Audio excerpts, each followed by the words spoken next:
ದಿನಗಳು ಉರುಳಿದ್ವು, ವಾರವೇ ಕಳೆಯಿತು. ಆದರೆ ಹಾಸನಾಂಬೆ ದರ್ಶನಕ್ಕೆ ದಿನದಿನಕ್ಕೂ ಭಕ್ತರ ಸಂಖ್ಯೆ ಹೆಚ್ಚಾಗ್ತಾನೇ ಇದೆ. ದೇವಿ ದರ್ಶನ ಅಂತ್ಯಕ್ಕೆ ಇನ್ನೆರಡು ದಿನವಷ್ಟೇ ಬಾಕಿ ಇದ್ದು ಲಕ್ಷಾಂತರ ಭಕ್ತರು ಶಕ್ತಿ ದೇವತೆಯ ದರ್ಶನ ಪಡೆದಿದ್ದಾರೆ.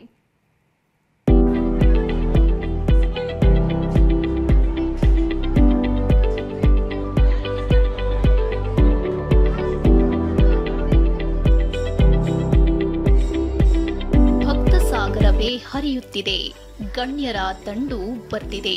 ಹಾಸನಾಂಬೆ ದರ್ಶನ ಅಂತ್ಯಕ್ಕೆ ಇನ್ನೆರಡು ದಿನ ಬಾಕಿ ಇದ್ದು ದೇವಿ ಸನ್ನಿಧಿ ಭಕ್ತರಿಂದ ತುಂಬಿ ತುಳುಕ್ತಿದೆ.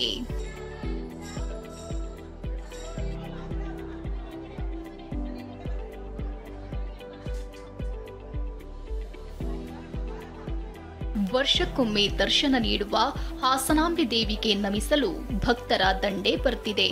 ಅದರಲ್ಲೂ ಶಿಷ್ಟಾಚಾರ ದರ್ಶನಕ್ಕೆ ಕೊನೆಯಾಗಿದ್ರಿಂದ ಇವತ್ತು ನೂರಾರು ಗಣ್ಯರು ಆಗಮಿಸಿ ದೇವಿ ದರ್ಶನ ಪಡೆದ್ರು. ವಿಪಕ್ಷ ನಾಯಕ ಆರ್ ಅಶೋಕ್, ಮಾಜಿ ಡಿಸಿಎಂ ಕೆಎಸ್ ಈಶ್ವರಪ್ಪ, ಶಾಸಕ ಜಿಟಿ ದೇವೇಗೌಡ, ಸಿಎನ್ ಬಾಲಕೃಷ್ಣ ಸೇರಿ ಅನೇಕ ನಾಯಕರು ಆಗಮಿಸಿ ದೇವಿ ದರ್ಶನ ಪಡೆದ್ರು.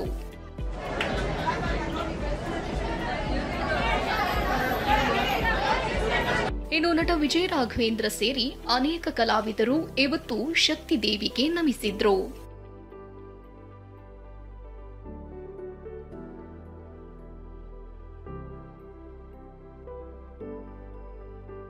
ಧರ್ಮ ದರ್ಶನದ ಸಾಲು ಇವತ್ತು ಕೂಡ ತುಂಬಿ ತುಳುಕ್ತಿತ್ತು. ಕಿಲೋಮೀಟರ್ ಗಟ್ಟಲೆ ಸಾಲಿನಿಂದ ಬಂದು ಲಕ್ಷಾಂತರ ಭಕ್ತರು ದೇವಿ ದರ್ಶನ ಪಡೆದ್ರು.